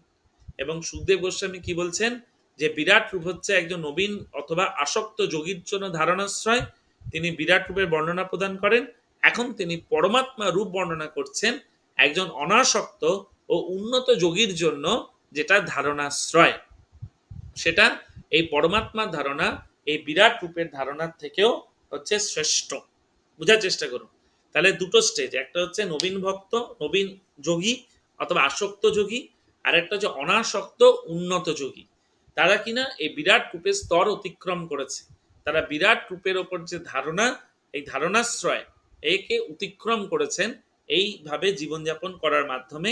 এবার তারা কি স্তরে এসছে না, তারা পরমাত্মার ধ্যান করবে। পরমাত্মা আমরা জানি আমাদের প্রত্যেকের হৃদয়ের অন্তঃস্থলে পরমাত্মা রয়েছে। তারা তখন সেই পরমাত্মার উপর ধ্যান করার তারা যোগ্যতা অর্জন করে। হ্যাঁ, তারা, কারণ এই পরমাত্মার ধ্যান হচ্ছে ভগবানের বিরাট রূপের ধ্যানের থেকেও অনেক উৎকৃষ্ট। তো এখানে পরমাত্মার বর্ণনা করছেন। এরপরে পরমাত্মার হৃদয়ে অবস্থান করেন, আকার হচ্ছে ৮ ইঞ্চি, শঙ্খ চক্র গদা পদ্ম ধারণ করে থাকেন। হ্যাঁ, তার চক্ষুদয় হচ্ছে কমলের মতো, তিনি পীত বর্ণ বস্ত্র পরিধান করেছেন, তিনি রত্ন দ্বারা বিভূষিত, তার অলঙ্কার স্বর্ণ নির্মিত এবং মহারত্ন খচিত। শ্রী পাদ পদ্ম যোগীদের হৃদয় পদ্মের কর্ণিকারূপ আবাসে, যোগীদের বলছে হৃদয়ে যে পদ্ম রয়েছে তার ভেতরে যে কর্ণিকা রয়েছে তার মধ্যে তিনি অবস্থান করেন। তার বক্ষস্থলে শ্রীবৎস চিহ্ন রয়েছে। আপনারা যারা জন্মাষ্টমী ক্লাসটা অ্যাটেন্ড করেছেন বা ইউটিউবে আমি আপলোড করেছিলাম ভগবানের অপ্রাকৃত সৌন্দর্য, সেইখানে এই পরমাত্মার বর্ণনা করা রয়েছে, পরমাত্মাকে দেখতে কেমন। হ্যাঁ, তো এখানেই সুখদেব গোস্বামী পরীক্ষিত মহারাজকে পরমাত্মার বর্ণনা করছেন, যে পরমাত্মার ওপর অনাসক্ত উন্নত যোগীরা যার উপর ধ্যান করেন। বুঝা গেল? তো কি বলছে না, যোগীরা কিভাবে ধ্যান করে না, উন্নত যোগীরা পরমাত্মার ধ্যান করেন আর আসক্ত যোগীরা বিরাট রূপের ধ্যান করেন। তো যখন পরমাত্মার ধ্যান করতে হয় তখন পাদ পদ্ম থেকে শুরু করে হাস্যোজ্জ্বল মুখমণ্ডলের ধ্যান করা উচিত।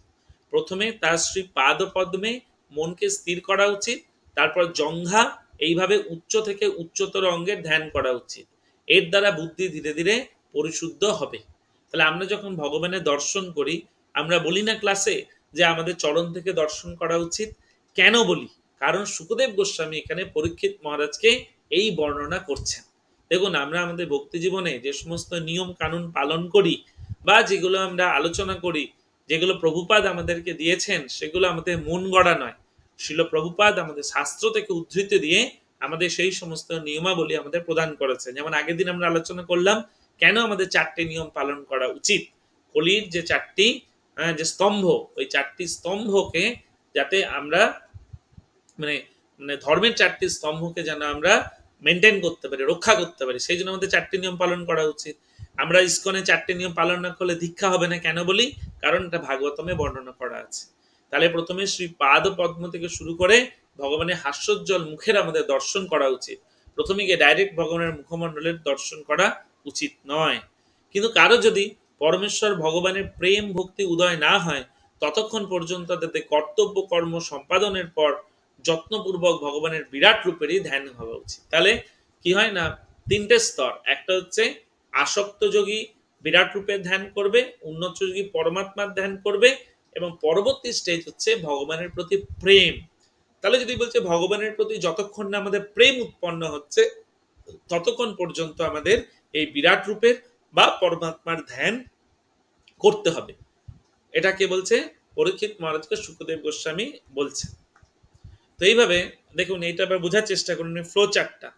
তাহলে আমরা যেটা এতক্ষণে আলোচনা করলাম, তাহলে আমরা কি আলোচনা করলাম এতক্ষণ? সরি, এটা কি আলোচনা করলাম না, অষ্টাঙ্গ যোগে প্রথম হচ্ছে যম, মানে গৃহত্যাগ করতে হবে। নিয়ম মানে একটা তীর্থস্থানে গিয়ে সেখানে নদীতে রেগুলার স্নান করতে হবে, আসন পাততে হবে, আসন পেতে আমাদের শ্বাস প্রশ্বাসের ক্রিয়াকে নিয়ন্ত্রণ করতে হবে, প্রাণায়াম করতে হবে, তারপর প্রত্যাহার করতে হবে, ইন্দ্রিয়জাত বস্তুর প্রতি আমাদের আসক্তিকে নষ্ট করতে হবে। তাহলে এবার এখানে দেখুন প্রত্যাহার, প্রত্যাহারের ফলে কি হবে? বাসনা। তাহলে প্রত্যাহার করার পরবর্তী স্টেজ হচ্ছে বাসনা। আমাদের বাসনা আছে?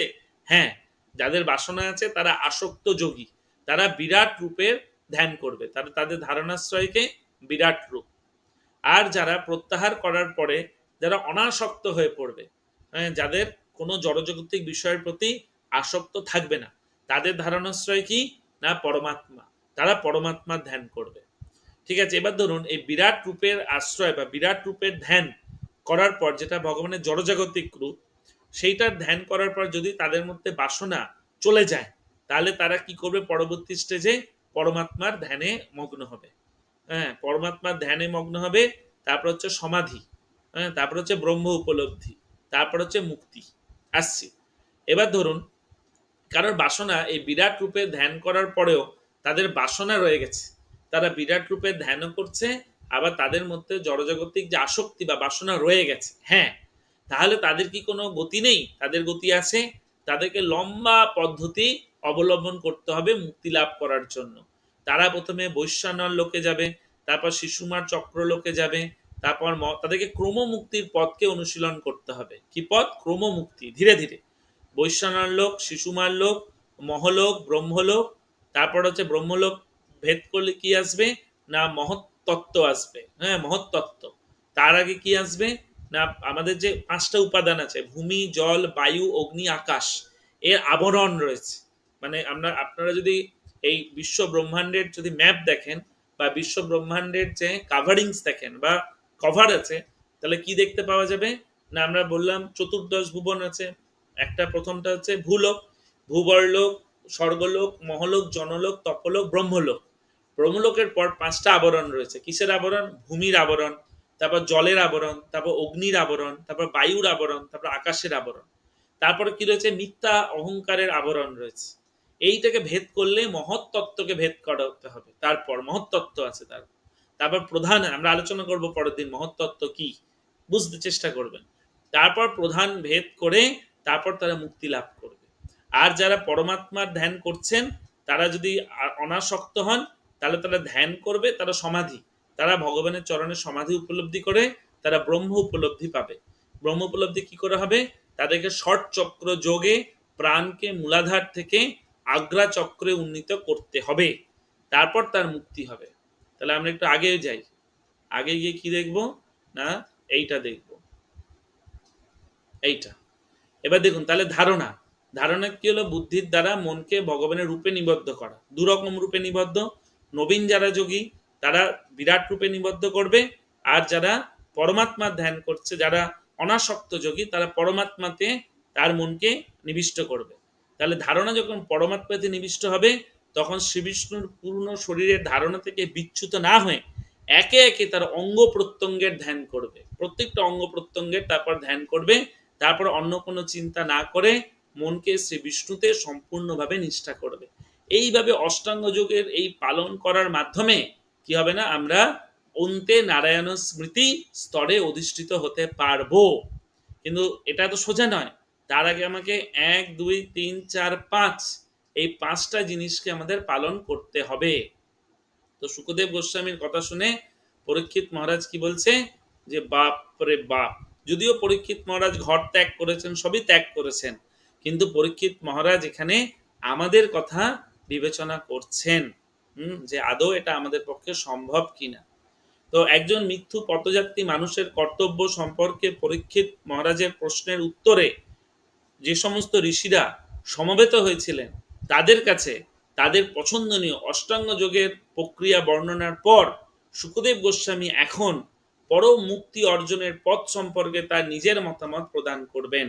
তাহলে যে সমস্ত মুনি ঋষিরা সেখানে উপস্থিত ছিলেন, যারা অষ্টাঙ্গ যোগী ছিলেন, যারা কর্মযোগী ছিলেন, তো তাদেরও বুঝিয়ে দিলেন যে আপনারা যদি এই পদ্ধতির মাধ্যমে মুক্তি লাভ করতে চান তাহলে আপনাদের এই সমস্ত কিছু করতে হবে। রাজি আছেন কি?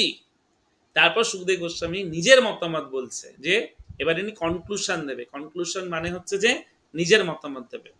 এখানে এই যেটা বলছে যে যোগীর পথ, যে বললাম বৈশ্বনার লোক, বৈশ্বনার লোকটা কি? অগ্নি দেবতার লোক। হ্যাঁ, তারপর শিশুমার লোক, এটা যে বিষ্ণুর নাভি। তারপরে যে মহর লোক, মানে এগুলো হচ্ছে একটা জংশন। যেমন ধরুন আপনি যদি দুর্গাপুর থেকে যদি কলকাতা যান, হাওড়া যান, তাহলে মাঝখানে কি পড়ে? বর্ধমান জংশন পড়ে, তাই না? তেমনি এগুলো হচ্ছে আমাদের মুক্তি লাভ করতে গেলে বা ব্রহ্মলোকে যেতে হলে যদি ওই পদ্ধতিতে যাই, যদি বিরাট রূপের ধ্যান করে অষ্টাঙ্গ যোগের মাধ্যমে যাই, তাহলে আমাদের এই সমস্ত জংশনের মধ্যে দিয়ে যেতে হবে। বৈশ্বানর লোক, শিশুমার চক্র, মহরলোক।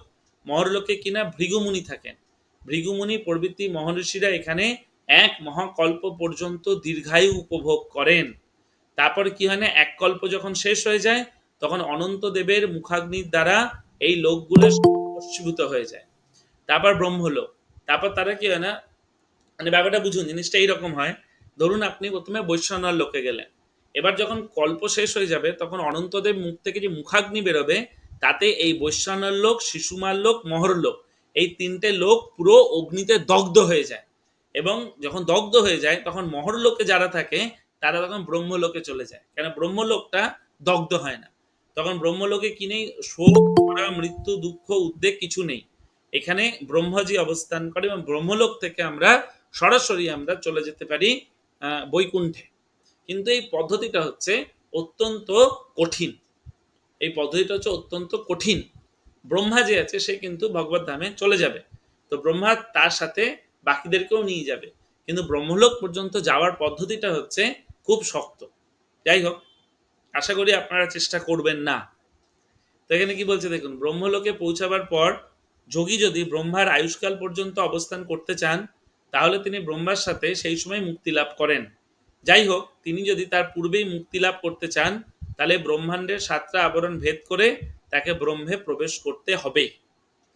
মানে এবার বোঝা গেল, মানে ধরুন আপনি এই পদ্ধতির মাধ্যমে বৈশ্বর্ণলোক, শিশুমার চক্র, মহলোক এর মাধ্যমে ব্রহ্মলোকে পৌঁছালেন, তাহলে আপনি এখন অপেক্ষা করুন, ব্রহ্মা যখন তার আয়ুষ্কাল শেষ হয়ে যাবে, যখন তিনি ভগবত ধামে যাবেন তখন তিনি আপনি ব্রহ্মার সাথে চলে যেতে পারবেন। আর যদি বলেন আমি আগেই যাব, ব্রহ্মা যাওয়ার আগেই, তাহলে আপনি এই ব্রহ্মাণ্ডের 7টি আবরণকে ভেদ করে তারপর আপনাকে প্রবেশ করতে হবে।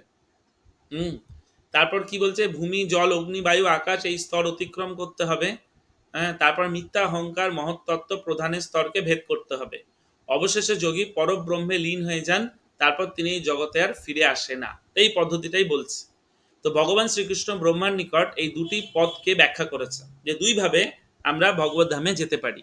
জেনে রাখুন, আজকে দুইভাবে ভগবত ধামে যেতে পারি। একটা প্রত্যক্ষ মুক্তি, একজন পরমাত্মা ধ্যান অর্জন করে আমরা চলে যেতে পারি, হ্যাঁ, মানে আমরা যেটা দেখালাম।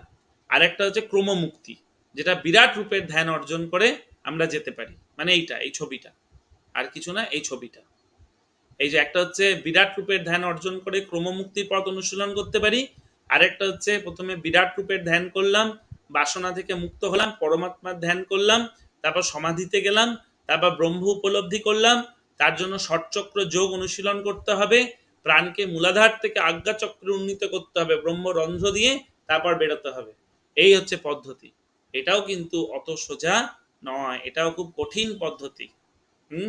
যাই হোক, তো এখানে দুইটি পদ্ধতি বর্ণনা করলেন, একটা প্রত্যক্ষ মুক্তি, একটা ক্রমমুক্তি।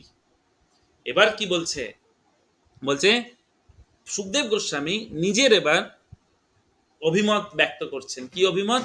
না, যে এই সব থেকে শ্রেষ্ঠ হচ্ছে সাধনা ভক্তি। সাধনা ভক্তি হচ্ছে সব থেকে শ্রেষ্ঠ। কি বলছে, ব্রহ্মাণ্ডে ভ্রাম্যমান জীবেদের ভগবানের প্রেমময়ী সেবার পন্থা ব্যতীত ভববন্ধন মোচনের আর কোনো মঙ্গলময় পন্থা নেই।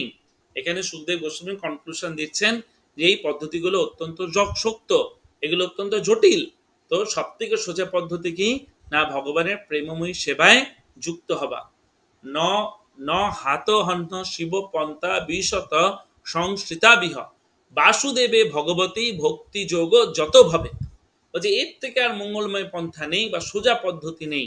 কি করতে হবে? ভগবানের প্রেমময় সেবায় নিযুক্ত হতে হবে, ভগবানের দিব্য নাম জপ কীর্তন করতে হবে, ব্যক্তি ভাগবতের সেবা করতে হবে, গ্রন্থ ভাগবত শ্রবণ করতে হবে। তো ব্রহ্মা একাগ্র চিত্রে 3বার বেদ অধ্যয়ন করে এবং তা পুঙ্খানুপুঙ্খভাবে বিচার করে স্থির করেছিলেন যে পরমেশ্বর ভগবান শ্রীকৃষ্ণের প্রতি আকর্ষণই হচ্ছে ধর্মানুষ্ঠানের পরম পূর্ণতা। তো ব্রহ্মা কি করেছিলেন না, তিনি বেদ অধ্যয়ন করেছিলেন এবং সমস্ত শাস্ত্র তিনি পুঙ্খানুপুঙ্খভাবে বিচার করে তিনি এই সিদ্ধান্তে এসেছিলেন যে সাধনা ভক্তি হচ্ছে সব থেকে শ্রেষ্ঠ পথ। তো ভগবান শ্রীকৃষ্ণ প্রতিটি জীবের হৃদয়ে অন্তর্যামী রূপে বিরাজ করেন এবং দর্শন দ্বারা, বুদ্ধি দ্বারা বিচারপূর্বক সেই সত্যকে অনুভব করা যায়। সাধন ভক্তির সবচেয়ে মঙ্গলময় পন্থা বিধায় মঙ্গলময় পন্থা, প্রত্যেকের এটি অনুশীলন করা উচিত। ভগবান যেহেতু সমস্ত জীবে দৃশ্য, তাই তাকে উপলব্ধি করার জন্য তার সম্পর্কে শ্রবণ করা উচিত। তাহলে ভগবানকে কি করে দর্শন করা যায়? শ্রবণের মাধ্যমে দর্শন করা যায়। আমরা যে পরমাত্মা ধ্যান করলাম, পরমাত্মা রূপের বর্ণনা করলাম, শুনলাম, শোনার মাধ্যমে আমরা ভগবানকে দর্শন করলাম। তাই প্রতিটি মানুষের কর্তব্য হচ্ছে সর্বত্র এবং সর্বদা সেই পরমেশ্বর ভগবান শ্রীহরির শ্রবণ, কীর্তন ও স্মরণ করা উচিত। তাহলে সুখদেব গোস্বামী এখানে কি কনক্লুশন দিচ্ছে? তস্মাৎ সর্বাত্ম নারাজন হরিশ সর্বত্র সর্বদা শ্রোতব্য কীর্তিব্যশ্চ স্মর্তব্য ভগবান নৃণাম। বলছে প্রতিটি মানুষের কর্তব্য হচ্ছে সর্বদা পরমেশ্বর ভগবান শ্রীহরির কীর্তন করা উচিত এবং স্মরণ করা উচিত, কারণ এটি হচ্ছে সাধনা ভক্তি। সাধনা ভক্তি মানে আমরা যে সকালে ঘুম থেকে উঠি, মঙ্গল আরতি করি, আমরা জপ করি, আমরা যে প্রসাদ পাই, আমরা যে শাস্ত্র অধ্যয়ন করি, আমরা ভক্ত সঙ্গ করি, এইগুলো হচ্ছে সাধনা ভক্তি। তো এটাই হচ্ছে সব থেকে মঙ্গলময় পন্থা, এবং এটাই হচ্ছে সর্বশ্রেষ্ঠ পন্থা। এইভাবে সুখদেব গোস্বামী পরীক্ষিত মহারাজকে সাধনা ভক্তির দুটি প্রধান সুবিধার কথা বললেন। কি সুবিধার কথা বললেন?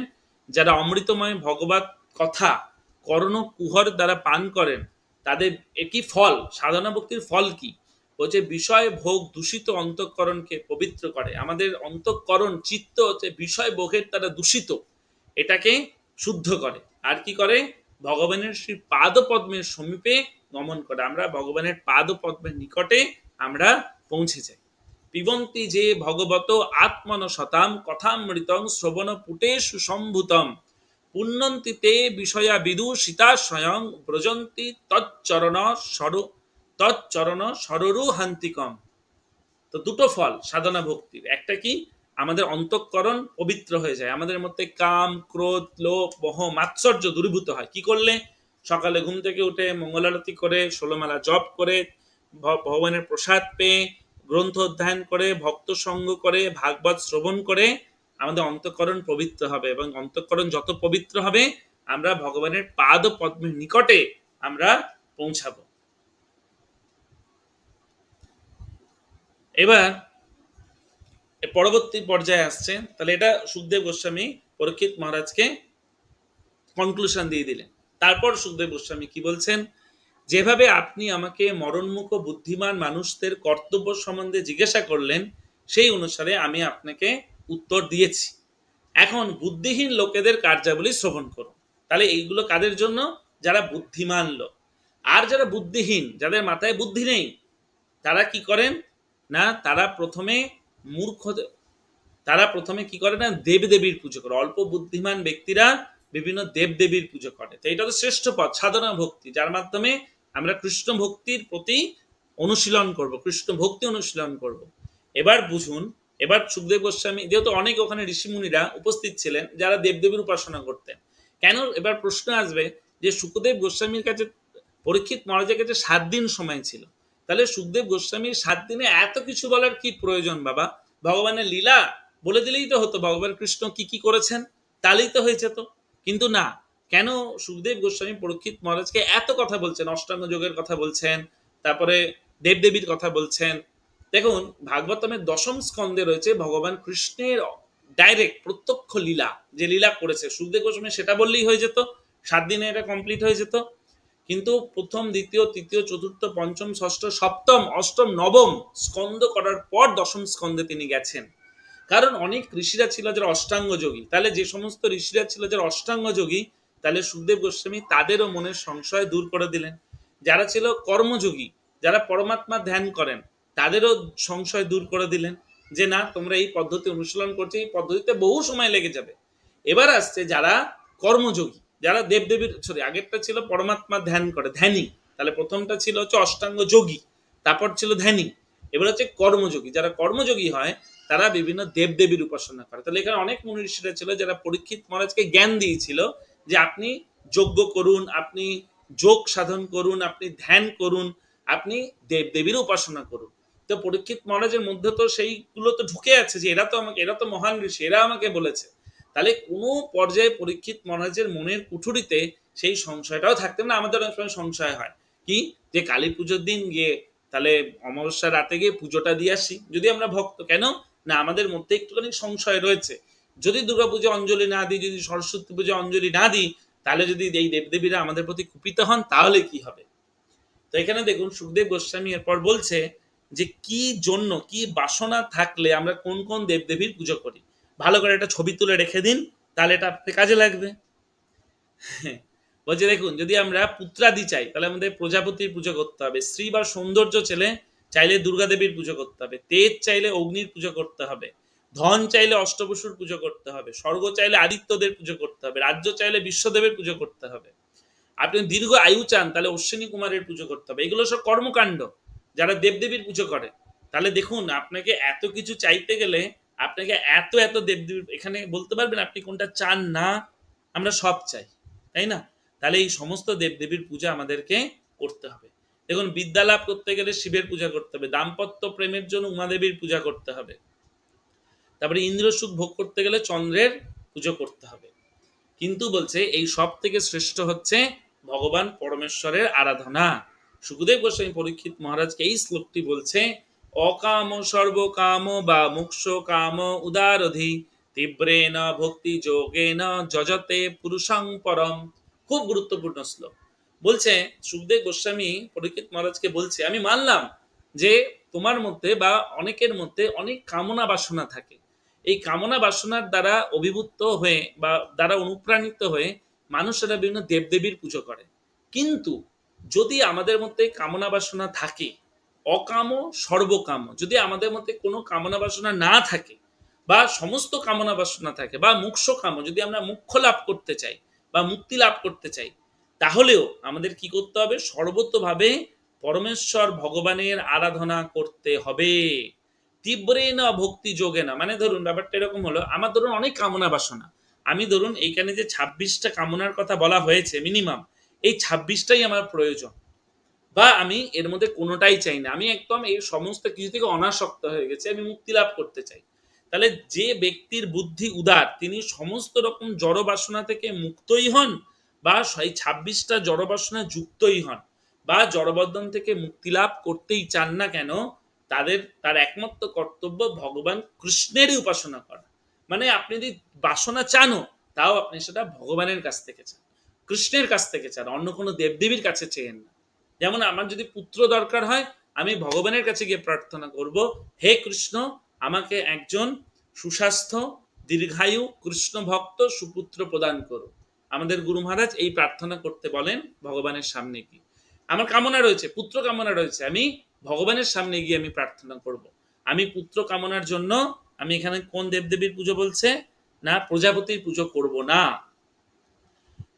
দেবদেবীর পূজকেরা স্বাভাবিকভাবে তীব্র ভক্তি স্তরে উন্নীত, কারণ আপনি দেবদেবীর পুজো করে আপনি ভক্তি স্তরে আপনি উন্নীত হতে পারবেন না। কিন্তু আমার কামনা বাসনা থাকা সত্ত্বেও যদি আমি ভগবান কৃষ্ণের পুজো করি বা ভগবানের ভক্তি করি, এবার ভগবানের দায়িত্ব আমার হৃদয় চিত্ত থেকে আমার কামনা বাসনাগুলোকে দূর করে তার চিত্তে তার পাদপদ্মে আমার মনকে মনোনিবেশ করানোর দায়িত্ব হয়ে গেল এবার ভগবান কৃষ্ণের।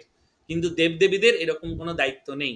মানে আপনার মধ্যে কামনা বাসনা থাকলেও আপনি ভগবান কৃষ্ণের উপাসনা করুন, সেই কামনা বাসনাকে দূর করার দায়িত্ব হচ্ছে ভগবান কৃষ্ণের, যাতে তার চরণে তার সেবায় যাতে আমার চিত্র একাগ্রতা পায়, একাগ্র চিত্ত যাতে আবিষ্ট হয়, সেটা এখন তার দায়িত্ব। কিন্তু দেবদেবীরা সেইটা করতে পারবে না।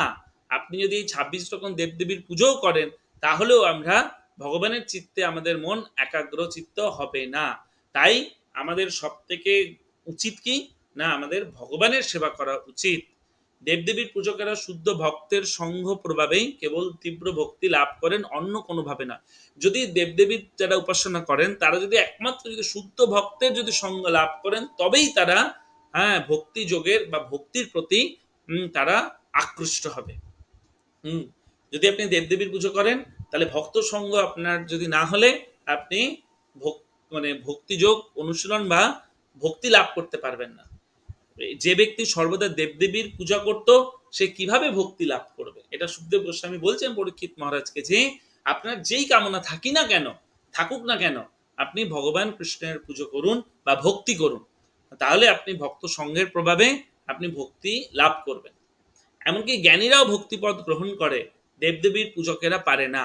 জ্ঞানী যদি জড় প্রকৃতির গুণের চক্রকে সম্পূর্ণভাবে নিবৃত্ত করে, জড় প্রকৃতির প্রভাব থেকে মুক্ত হবার ফলে আত্মতৃপ্তি প্রদান করে, অপ্রাকৃত হওয়ার ফলে মহাত্মাগণ কর্তৃক স্বীকৃত হয়, তবে জ্ঞানীরাও কি হয় না, না ভগবানের হরিকথার প্রতি আকৃষ্ট হয়। এই তিন ভাবে যদি জ্ঞান হয়, জ্ঞান যদি এই প্রকৃতির গুণের চক্রকে সম্পূর্ণভাবে আবৃত করে দেয়, তিনটে গুণের যদি উপরে জ্ঞান হয়, যেমন ভগবত ভক্তি জ্ঞান, আমি ধরুন জ্ঞানী, আমি জ্ঞান আরোহণ করব, আমি ভক্তির ভগবানের লীলা কাহিনী আমি শ্রবণ করব, সেই জ্ঞান যদি হয়, সেই জ্ঞান যদি জড় প্রভাব থেকে মুক্ত হয় এবং মহাত্মাগণ কর্তৃক যদি সেই জ্ঞান শ্রবণ করা হয়, যদি কোনো ভক্তের কান থেকে সেই জ্ঞান আমরা শ্রবণ করি, তাহলে কোনো জ্ঞানী তেও কি না ভক্তি স্তরে উন্নীত হতে পারবে। সেই জন্য আমাদের শুদ্ধ ভক্তের কান থেকে আমাদের শ্রবণ করা উচিত।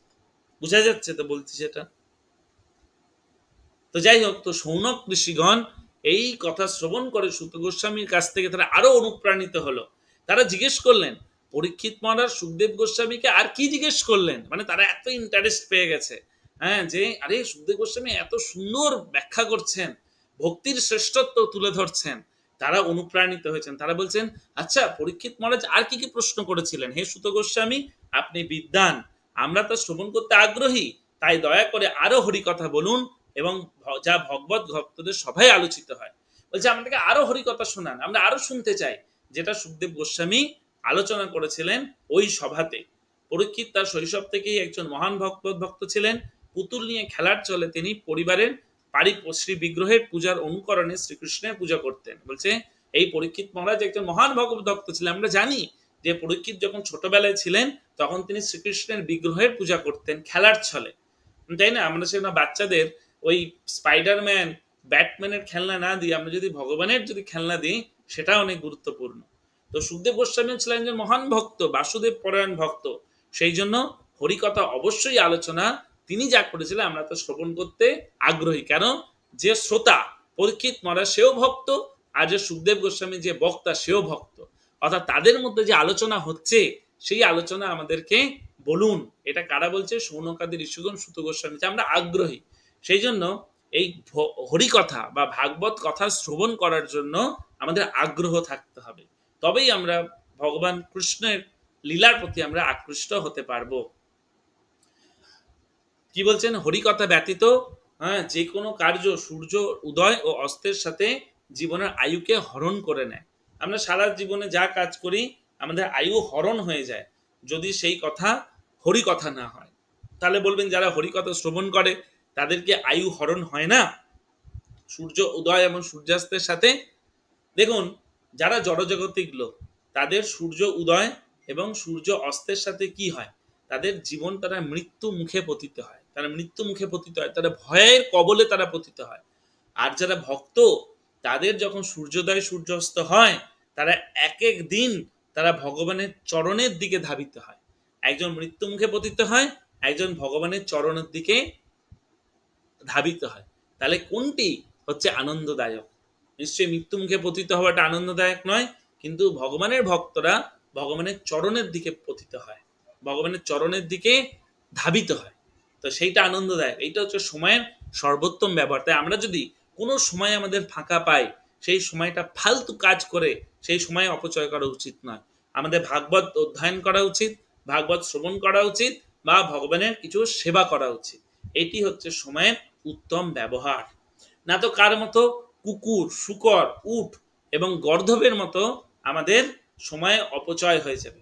হ্যাঁ, এবং আমরা কি মনে করব না উট কি করে? উট কি খায় জানেন? উট কাঁটা খায়, মরুভূমিতে কাঁটা, এবং কাঁটা যখন খায় তখন এই কাঁটার যে আঘাতে উটের মুখের ভেতরটা ক্ষত বিক্ষত হয়ে যায়, তখন সেখানে রক্ত বেরোয়, উট সেই রক্তটা পান করে, নিজের রক্ত পান করে সে খুব আনন্দ পায়, বাহ কি টেস্টি খাবার। তা আমাদের অবস্থা হচ্ছে এইরকমই, আমরা ক্ষত বিক্ষত হচ্ছি। হ্যাঁ, উট কুকুর তো নিকৃষ্ট প্রাণী, শূকর তো বিষ্ঠা ভক্ষণ করে, আর গর্ধবের কথা আর কি বলার আছে। জানি বাবা, এক মিনিট।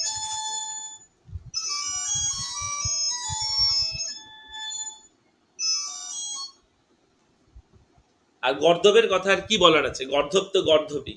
তাহলে বলছে শূকর, উট, গর্ধবের মতো মানুষেরা তাদেরই প্রশংসা করে যারা অশুভ, যারা সমস্ত অশুভ থেকে উদ্ধারকারী ভগবান শ্রীকৃষ্ণের দিব্য লীলাসমূহ কখনোই শ্রবণ করেন না। তাহলে আমরা সেই সমস্ত ব্যক্তির দ্বারা প্রশংসিত হব। কাদের দ্বারা? যারা কুকুরের মতো, যারা শূকরের মতো, যারা উটের মতো, যারা গর্ধবের মতো, যারা ভগবানের লীলা কথা শ্রবণ করে না, তাদের দ্বারা আমরা তাদের দ্বারাই প্রশংসিত হব, আমরা যারা ভগবানের লীলা কথা শ্রবণ করি না। যাই হোক, আমরা শেষ করছি। তো এইটা কেন সুন্দর উদাহরণ দিচ্ছেন যে সুখদেব গোস্বামী পরীক্ষিত মহারাজকে একজন পাশবিক মানুষের বিভিন্ন অঙ্গের বর্ণনা দিচ্ছেন। কেমন? বলছে একজন মানুষের কর্ণরন্ধ্র যদি সেটা ভগবানের ঐশ্বর্য, ভগবানের শৌর্য ও অদ্ভুত কার্যকলাপের কথা না শ্রবণ করে, আমাদের কানকে দেওয়া হয়েছে ভগবানের লীলা কাহিনী শ্রবণ করার জন্য, যদি তা না করে তাহলে সেটা হচ্ছে সাপের গর্ত। সাপের গর্তের মধ্যে হাত দিলে কি হবে? আমাদের জীবন হানি ঘটবে। তাহলে সেটা হচ্ছে সাপের গর্ত। আমাদের জিহ্বা হচ্ছে ব্যাঙের জিভের মতো, যদি সেটা ভগবানের গুণ কথা কীর্তন না করে। আমাদের রেশমের দ্বারা বস্ত্র এবং কিরীটির দ্বারা শোভিত মস্তক হচ্ছে ভারী বোঝা, যদি সেটা ভগবানের চরণে প্রণতি বা মুক্তি প্রদান না করে। আমাদের হস্তদ্বয় উজ্জ্বল সুবর্ণ কঙ্কনের দ্বারা অলঙ্কৃত হওয়া সত্ত্বেও যদি সেটা ভগবানের সেবায় নিয়োজিত না হয়, তবে সেটা একটা মৃত হস্তের সমান। আমাদের নয়ন, যদি সেটা বিষ্ণুর বিগ্রহ দর্শন না করে, তাহলে সেটা ময়ূর পুচ্ছে অঙ্কিত চক্ষুর মতো। দেখো ময়ূর পুচ্ছ, এই ময়ূর পুচ্ছ দেখুন একটা চোখ আঁকা আছে, কিন্তু এই চোখের কি কাজ? কেন এই চোখ দিয়ে তো দেখা যায় না, তাই না? ফলস চোখ। তেমনি বলছে যদি শ্রী বিষ্ণুর যদি বিগ্রহ দর্শন না করি, তাহলে সেই নয়ন হচ্ছে ময়ূর পুচ্ছে অঙ্কিত চক্ষুর মতো। আমাদের পদদয় যদি ভগবানের লীলাভূমি বা তীর্থভূমিতে বিচরণ না করে, তবে এটা বৃক্ষের মতো। আমাদের যদি যে ব্যক্তি শুদ্ধ ভক্তের চরণ রেণু ধারণ করে না, অথবা ভগবানের সেই পাদপদ্মের তুলসী দলের সুগন্ধ ঘ্রাণ করে না, সেই ব্যক্তি হচ্ছে মৃত ব্যক্তি। আমাদের হৃদয় যদি হরিনাম গ্রহণ করা সত্ত্বেও যদি পরিবর্তন না হয়, তাহলে বুঝতে হবে আমাদের হৃদয় হচ্ছে ইস্পাতের আবরণের দ্বারা আচ্ছাদিত। বুঝা গেল? তাহলে আমাদের প্রতিটা অঙ্গ হচ্ছে এর সাথে তুলনীয়। যদি প্রতিটা অঙ্গ যদি ভগবানের সেবাতে যদি না লাগে, কিরকম সেবা? এই রকম সেবা। জীবের দ্বারা ভগবানের গুণগাথা কীর্তন, কর্ণের দ্বারা ভগবানের অদ্ভুত কার্যকলাপ শ্রবণ, আমাদের মস্তক ভগবানের চরণে প্রণতি নিবেদন করা, আমাদের হস্ত যদি ভগবানের সেবায় নিয়োজিত করতে হবে, আমাদের নয়ন দ্বারা শ্রী বিষ্ণুর বিগ্রহ দর্শন করতে হবে, পদদয়ের দ্বারা ভগবানের লীলাভূমি বা তীর্থসমূহে বিচরণ করতে হবে, আমাদের ভগবানের সেই পাদপদ্মের তুলসী দলের গন্ধ আঘ্রাণ করতে হবে, এবং হরিনাম গ্রহণ করা সত্ত্বেও যদি আমাদের হৃদয় পরিবর্তন না হয়, তাহলে আমাদের হৃদয় হচ্ছে একটা কঠিন ইস্পাতের মতো। তাই আত্মবিদ্যা বিশারদ মহাভাগবত ছিল সুখদেব গোস্বামী পরীক্ষিত মহারাজ কর্তৃক জিজ্ঞাসিত হয়ে অত্যন্ত দক্ষতার সাথে তাকে এই সমস্ত উপদেশ দিয়েছিলেন। সেই কথা আমাদের কাছে কীর্তন করুন। কে বলছেন? না, শৌনকাদি ঋষিগণ বলছেন যে পরীক্ষিত মহারাজকে এই সুখদেব গোস্বামী অত্যন্ত দক্ষতার সাথে যে সমস্ত উপদেশ দিয়েছিলেন, আমরা সেটা শুনতে আগ্রহী। তা আপনারা শুনতে আগ্রহী?